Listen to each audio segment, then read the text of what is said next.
Bihar assembly మొదటి దశ ఎన్నికల్లో ఓటింగ్ అనుకూలతపై భిన్నమైన అంచనాలు వెలువడుతున్నాయి. తదుపరి ప్రభుత్వాన్ని ఏ కూటమి ఏర్పాటు చేస్తుందనే దానిపై రెండో విడత స్థానాల్లో జరిగే ఓటింగ్ కీలకంగా మారింది. ఈ నేపథ్యంలో రెండో విడత ఎన్నికలు జరిగే 122 అసెంబ్లీ స్థానాల్లో గెలుపు కోసం ఎన్డీఏ, మహాగఠబంధన్ సర్వశక్తులు ఒడ్డి పోరాడుతున్నాయి. దీంతో సుమారు 100 కంటే ఎక్కువ సీట్లలో కీలకమైన దళిత ఓటర్లపై ప్రధాన కూటములు దృష్టి సారించాయి.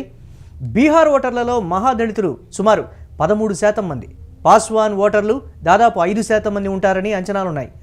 2020 అసెంబ్లీ ఎన్నికల్లో చిరాగ్ పాస్వాన్కు చెందిన లోక్ జనశక్తి పార్టీ విడిగా పోటీ చేయడంతో ఎన్డీఏ ఓట్లు చీలి మహాగఠబంధన్కు కొంత ప్రయోజనం చేకూరింది.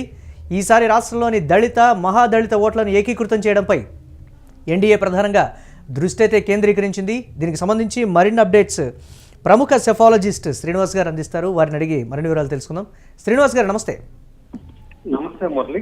ఈసారి బీహార్ ఎన్నికల్లో దళితులు కింగ్ మేకర్గా మారారా అనే ప్రశ్నకి ఏం చెప్తారు మీరు? ఖచ్చితంగా చెప్పవచ్చు మురళి. ఇప్పటి వరకు ఎన్నికల్లో కుల సామాజిక వర్గాల వారిగా తీస్తే ముస్లిం, యాదవ అలాగే ఈబీసీలు ప్రధాన పాత్ర పోషిస్తారు అని చెప్తూ వచ్చాము. అయితే ఈసారి ఎన్నికల్లో మహిళలు, యువత అనేది కూడా ప్రధానంగా మారింది అని వార్తలు వెలువడుతూ ఉన్నాయి. అయితే ఇక్కడ దళిత ఓటర్లని మనము పరిగణనలోకి తీసుకోవాల్సిన అవసరం ఎంతైనా ఉంది. ఎందుకు అంటే 2023 కుల గణన చేపట్టడంతో నితీష్ ప్రభుత్వం ఆ లెక్కలు అనేవి బయటకు వచ్చిన తర్వాత బీహార్ రాష్ట్రంలో దళితుల సంఖ్య 20% పెరిగింది. అంటే గతంలో ఇది ఒక 10 సంవత్సరాల క్రితము 16%గా ఉంటే ఇప్పుడు లేటెస్ట్ గణాంకాల ప్రకారము 20% దళితులు ఉన్నారనే విషయం తెలిసింది. అయితే అంటే వీటిని మనము చూసినప్పుడు సుమారు 60 లక్షల వరకు ఎస్సీ ఓటర్లు ఉన్నారని చెప్పవచ్చు సంఖ్యాపరంగా. వీరిలో ప్రధానంగా 3 ఉపకులాలు ఉంటాయి బీహార్లో. అవి ఏంటయా అంటే రవిదాస్, పాస్వాన్లు, మూసహార్లు. ఇక్కడ రవిదాస్, పాస్వాన్లది డామినేషన్ ఉంటుంది. ఎందుకంటే ఇవి 20%లో కూడా రవిదాసులు 5%, అలాగే పాస్వాన్లు కూడా 5% ఉంటారు. మూసహార్లు 3% వరకు ఉంటారు. ఇక్కడ ఈ సామాజిక వర్గాల పరిస్థితి ఏంటంటే ఒక్కొక్క సామాజిక వర్గము ఒక్కొక్క పార్టీకి అండగా ఉంటూ వస్తుంది ఇప్పటి వరకు.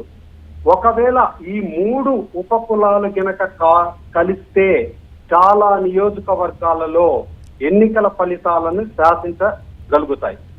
ఇంకా మనము బీహార్లో రిజర్వ్డ్ సీట్లు చూస్తే 38గా ఉన్నాయి ఎస్సీలకి. అయితే ఈ 38 ఎస్సీ రిజర్వ్డ్ స్థానాలకే కాదు, దళిత ఓటు అనేది 82 అన్రిజర్వ్డ్ స్థానాల్లో కూడా గెలుపోవటములను అనేది అన్ని శాసిస్తుంది. ఎందుకంటే ఈ 82 స్థానాలలో 20% పైగా ఎస్సీ ఓటర్లు ఉన్నారు. ఈ 82 స్థానాల్లో గత ఎన్నికల్లో ఇందాక మీరు చెప్పినట్టు లోక్ జనశక్తి పార్టీ ఒంటరిగా పోటీ చేయడంతో కొంత ప్రయోజనం మహాగఠబంధన్కి చేకూరింది. దాంతో ఈ 82 స్థానాల్లో 52 స్థానాలను గెలుచుకుంది. ఎన్డీఏ మాత్రం 29 చోట్ల విజయం సాధించింది. అయితే ఇక్కడ మనము దళితుల యొక్క స్థితిగతుల గురించి కూడా మాట్లాడుకోవాలి మళ్ళీ. ఎందుకంటే ఈ కులగణన తర్వాత వచ్చిన అంటే దళితుల సంఖ్యాబలం పెరిగిందనేది కాకుండా వాళ్ళ యొక్క ఆర్థిక పరిస్థితి కూడా దారుణంగా ఉందనే విషయాలు వెలుగులోకి వచ్చాయి. ఎందుకు అంటే 72% దళితులలో 72% నెలకి 10,000 లోపు ఆదాయం ఉందని, మరియు వీరిలో 43% మందికి 6,000 రూపాయల కంటే తక్కువ ఆదాయం ఉన్నది అనేది మనకి తెలుస్తూ ఉంది. అలాగే విద్యాపరంగా కూడా చూస్తే దళితులు చాలా వెనకబడి ఉన్నారు ఈ రాష్ట్రంలో. అన్ని సామాజిక వర్గాలకు సంబంధించి డిగ్రీ చదివిన వాళ్ళు 6.47% ఉంటే ఈ పర్సంటేజ్ దళితులలో కేవలం 3.14%గా ఉంది. అంటే సగం కంటే తక్కువగా ఉందని చెప్పవచ్చు. దీంతో ఇక్కడ దళితులు కోరుకుంటుంది ఏంటి అంటే ఈసారి ఆత్మగౌరవం, అలాగే తమకి ఉపాధి కల్పించే సంక్షేమ పథకాలు కావాలి, అంటే నగదు బదిలీ కావాలి అని ఈ దళితులు ఆశిస్తున్నట్టు మనకి సమాచారం అందుతూ ఉంది మురళి. అంటే గత ఎన్నికల్లో జరిగినటువంటి నష్టాన్ని అధిగమించేందుకు ఎన్డీఏ ఎలాంటి వ్యూహాన్ని అనుసరిస్తుందంటే దానికి సంబంధించి ఏం చెప్తారు? మురళి, ఇక్కడ గత ఎన్నికల్లో కేంద్రంలో ఉన్న ఎన్డీఏలో భాగస్వామిగా ఉన్నప్పటికీ లోక్ జనశక్తి పార్టీ ఒంటరిగా పోటీ చేయడంతో ఎన్డీఏకి కొంత నష్టం జరిగింది. అంటే ఇక్కడ విచిత్రం ఏంటి అంటే బీజేపీకి మద్దతు ఇచ్చింది, కానీ జేడీయూ పోటీ చేసినటువంటి నియోజకవర్గాల్లో ఎల్జేపీ అభ్యర్థులను నిలిపింది. దీంతో మనకి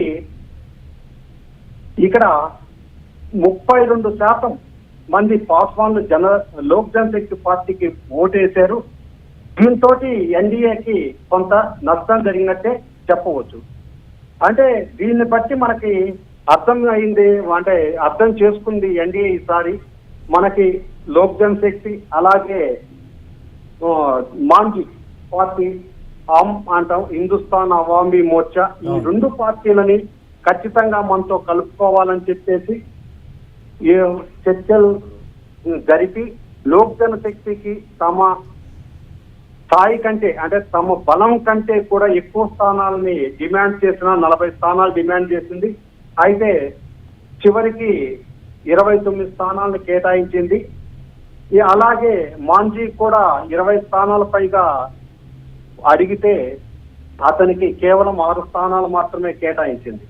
ఇక్కడ అంటే ఈసారి ఎటువంటి పరిస్థితిలో దళితుల్లో ఉన్నటువంటి పాస్వాన్ 5%, అలాగే మోసహారులైనటువంటి మహాదళితుల్లో మోసహారులైనటువంటి సామాజిక వర్గం యొక్క 3% ఓట్లలో ఎలాంటి చీలిక రాకూడదు అనే ఉద్దేశంతో ఎన్డీఏ గట్టిగానే వ్యూహం పన్నినట్టు చెప్పవచ్చు మురళి. ఎస్, అంటే దళిత ఓటర్ల పైన బీఎస్పీ ప్రభావం ఏమైనా ఉంటుందా అంటే దానికి సంబంధించి ఏమంటారు? ఖచ్చితంగా దళిత పార్టీగా దేశవ్యాప్తంగా మాయావతి బహుజన సమాజ్ పార్టీని ఎస్టాబ్లిష్ చేసింది. అయితే ఈ పార్టీకి పెద్దగా ఇక్కడ హోప్స్ లేవనే చెప్పవచ్చు. ఎందుకు అంటే గత ఎన్నికల్లో 78 స్థానాల్లో బీఎస్పీ అభ్యర్థులు నిలబెట్టింది, కానీ కేవలం చెయ్నూరు అనే స్థానంలో మాత్రమే గెలిచింది. అయితే ఓట్ల పరంగా చూస్తే 2.37% ఓట్లు సాధించింది. ఈసారి కూడా 200 మొత్తం అసెంబ్లీలో ఉన్న మొత్తం 243 స్థానాల్లో అభ్యర్థులు దింపుతాము బరిలో అని చెప్పినప్పటికీ రకరకాల కారణాలతో నామినేషన్లు సాంకేతికంగా తిరస్కరించబడటంతో టోటల్ గా బీఎస్పీ నుంచి ఈసారి 190 మంది అభ్యర్థులు ఎన్నికల పోటీలో ఉన్నారు. ప్రధానంగా మాయావతి ఈ సెకండ్ ఫేజ్ లో జరిగేటువంటి ఎన్నికల్లో ఉత్తరప్రదేశ్ రాష్ట్రానికి సరిహద్దుగా ఉన్న నియోజకవర్గాల మీద కేంద్రీకరించింది. అంటే కైమూర్ గాని, ఆరా గాని, బక్సర్, రోహ్తస్ వంటి జిల్లాలలో మొదటి నుంచి కొంత ఓట్ బ్యాంక్ అనేది BSP. Thanks for updates Srinivas గారు. ఒక వాల్యుబుల్ అనాలిసిస్ అయితే మీరు ఇచ్చారు. ఇక 2020 ఎన్నికల్లో జరిగినటువంటి దళిత మహాదళిత ఓట్ల విభజనను నిరోధించేలా బీజేపీ ఏర్పరిచినటువంటి సామాజిక ఇంజనీరింగ్ ఫలిస్తుందో లేదో చూడాలి.